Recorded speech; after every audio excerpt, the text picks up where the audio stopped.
everybody. Welcome to Therapy Dog Talk. My name is Sherry. My pup's name is Sunny, and each week we talk with a different therapy dog team from around the world to find out how they're making an impact in their area.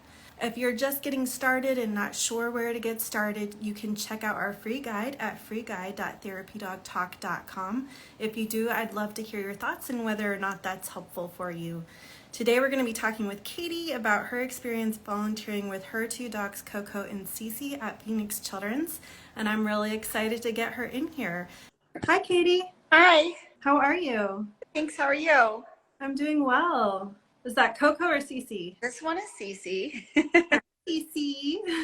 Hi. She's like, Mom, what are we doing? No, this one's Coco. Come on. Good girl. Aw, so cute. What's your trick to telling the difference between the two of them? Coco has a shorter snout, and her hair, if you just touch her, Coco's fur is probably 10 times softer and fluffier than Cici's. Aw. Well, Katee, for those who don't know you, would you like to introduce yourself and your pups to us? Yeah, my name is Katee Lochner, and I am from Scottsdale, Arizona. This is Cici.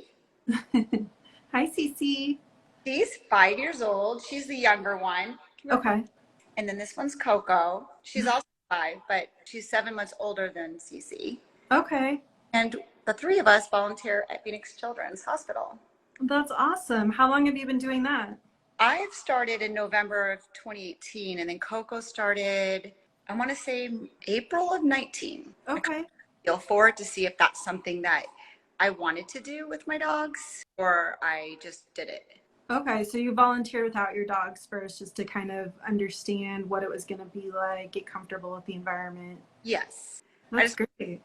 You hear chatter and you never know, like if someone's saying something completely wrong or right. And I just want to make sure that it would be a good fit for, first it was Coco. And then when we got Cici, then when she was old enough to test out, then we did her. But yeah. I love that. I think that's so smart because it can be really overwhelming to get used to the environment and the whole concept at the same time as your dog's experiencing it for the first time. So that's really smart. Yeah. People said like sometimes little kids can like pull at your dogs or hit your dogs. And I'm like, oh my gosh. No way. And then when I was in it, I was like, oh, absolutely not. That would never happen. I can feel the room. I see a kid sometimes. I'm like, oh, I'm gonna do a standing hold visit, you know? Yeah. When I can tell that it's a little bit different, then maybe we shouldn't put Coco on the lap of a child. Yeah, that's great that you sorted that out. Well, I know from talking to Cheyenne and Tiana, as well as who else is there? Tracy with her cats, Roger and Sal, that there's an amazing therapy dog community there in Phoenix. How did you first find out about therapy dogs? I'm not even sure. I think it's because in 2018, my youngest went to college, even though she's locally in college. I was like, I wanted to volunteer. So I wanted to volunteer at Phoenix Children's. That was always like my goal. And then they make you go through this online training and they talk about the different departments you can train in. And they had talked about the pet therapy. And I was like, ooh, I like that. Like I wanted, and Coco was still a little puppy. She wasn't old enough to volunteer at that moment. That's when I decided to do that and move forward with getting into the pet therapy. But I did the escorting side. That's what we do at Phoenix Children's. So you have your handler, your dog or a cat, and then you have an escort, an assistant that goes into the room with you and helps you. So I started out in that department, checking it out and seeing if it was something I wanted to do. And then also working on Coco, training her towards going through the testing process through Pet Partners. Okay. What was her training process like for you? Coco was super easy. She'll do anything for her food. She's super smart. She loves to do tricks and her commands. She's a different breed of altogether. I always say she's part human. I don't know. It's kind of crazy. Cici was a little bit harder to train. I couldn't quite do her right at one. I had to wait a little bit longer just to work with her. Her commands, especially like staying and sitting, and the neutral dog. Cici's still a little bit reactive. Coco could care less about another dog. She does not care about either.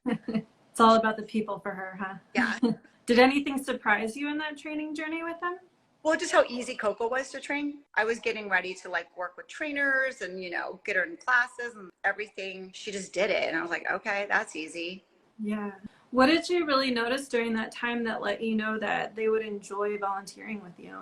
Well, when we got Coco, she was just her personality or temperament was so sweet and calm, even as a little itty bitty puppy.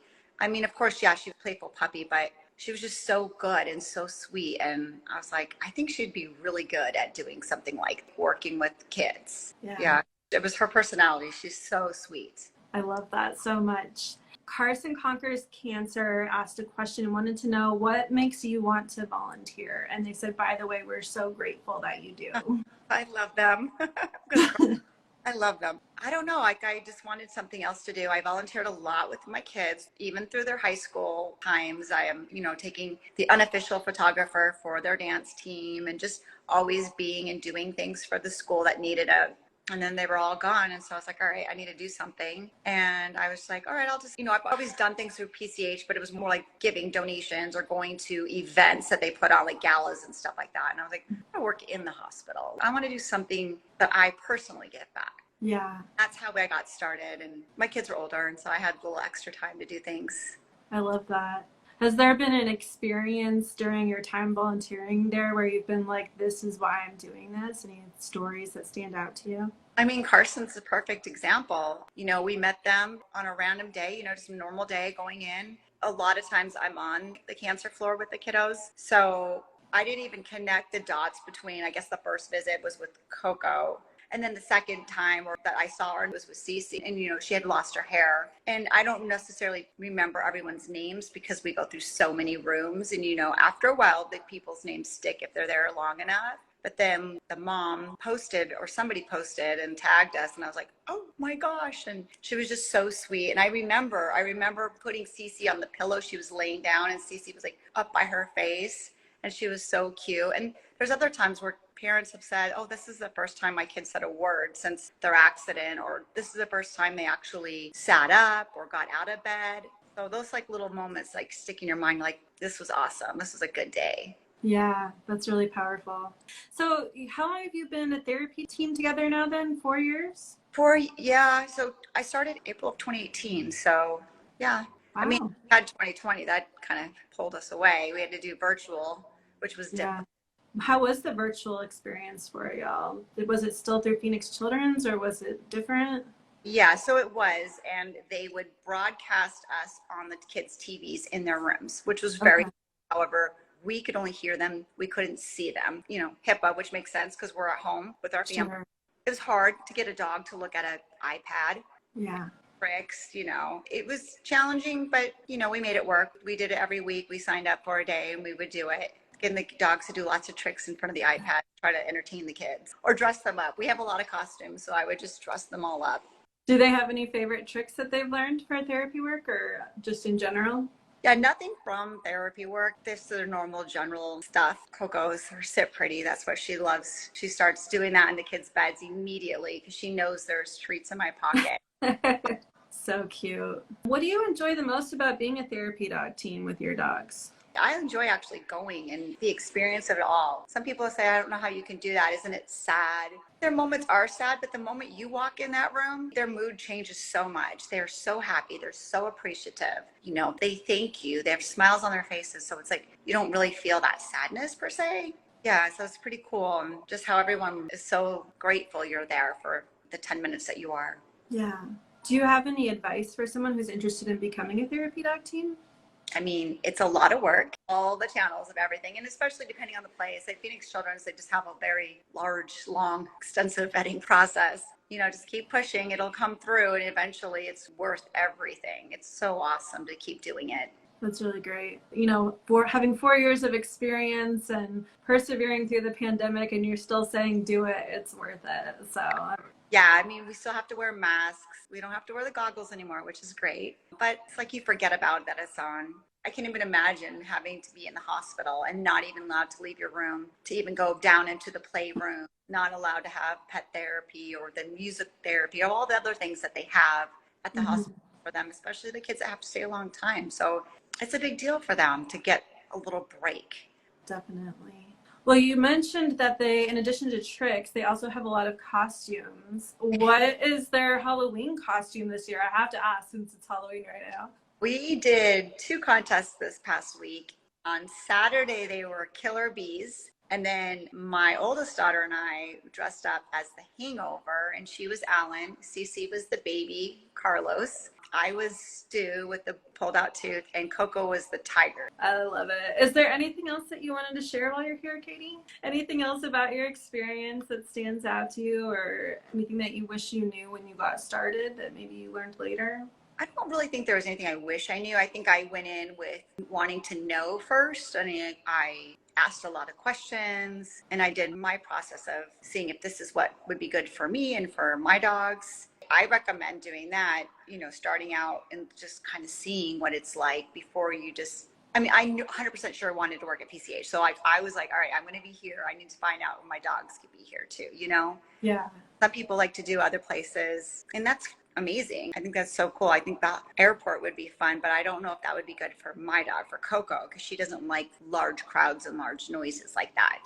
Yeah, that's so important to know where your dog is going to be able to thrive. Yeah. What were some of those questions that you asked in the early days when you were trying to decide? Kind of like what the training and, people would tell me, I'm like, where did you train your dog? And I got the different trainers or classes at PetSmart and stuff. Like people told me where to go. It was more seeing this is it. And also like the vaccines and stuff where Coco, like today, she just was at the vet and had a titer done because Pet Partners doesn't accept titers for rabies, but PCH accepts it for her parvo distemper. Question I asked, like, I don't want to keep doing this for my 5-pound dog. If she has it, then we're good. And we had that done today. So these the questions that I want to keep in, like for my dog, they're my babies. I want to keep them healthy and living as long as possible. Yeah. What made you decide to go through Pet Partners? Well, Mary Lou at Phoenix Children, who runs our program, I asked, and I guess we accept 3. And Pet Partners is the one that she first said. And I'm like, all right, I'll just do Pet Partners. The other one was Alliance or something. I don't even remember the names. I was like, okay, I remembered the name and I put it in the computer and I just started reading up. And then I'm like, all right, let's just start with the training and like the classes and all the stuff that you have to go through. Cheyenne says Mary Lou is amazing. Amazing. Actually, I don't know if I told you this, but Cheyenne was the one that was like, you need to have Katee on here to share her story. She referred you all, but I know she and Tiana and Marty are through Alliance, and Tracy and Roger and Sal are through Pet Partners. So I was like, you must have a choice there, but that's why I was curious which one you selected and why. We do. When I joined in 2018, so there were 3. I don't even know. I just know Pet Partners, but I do think that when my dogs are due for their next one, because of the rabies, I might do the Alliance because they allow the titer. Okay. I just think that my 5-pound dogs need rabies every 3 years. Okay. That's an interesting thing to consider, right? If being able to use titers is important to you, to know which organizations allow that. Right. If they need it, obviously I'm okay with giving them the vaccine. I don't think they need to keep getting it if their bodies have it all in there. Yeah, that makes sense. Yeah. It's a really good point for consideration. And, I think those questions are so important, both when it comes to what environment is right for your dog and what organization meets the different needs that you have. So I really respect the fact that you were able to find a way to be an escort for other teams and make sure the environment was going to be good for your dogs and that you were sure that that was the right fit for you. And then, making sure that the organization you selected met your requirements. So that's really great. All right, Katee, well, thank you so much for coming on and sharing your story. If people want to see those Killer Bee costumes, I'm guessing they're over at Coco the Maltese dog? Well, we haven't posted them yet. I think she's posting it today. I don't know. All right, well, there's lots of cute pictures of Coco and Cici there if people want to give you a follow. I'll post it on my account, on my story. Okay, there you go. And yours is Katee, Katee, and it's a Lauchner? Lauchner, Lauchner. Okay, Lauchner, sorry. All right, so they can find the Killer Bees there and check them out. Very cool. All right, well, have a great rest of your day, Katee, and thank you so much for sharing your story and for spending time volunteering with your dogs. Oh, you're welcome, and thank you for having us. Of course. Bye. Take care. Bye.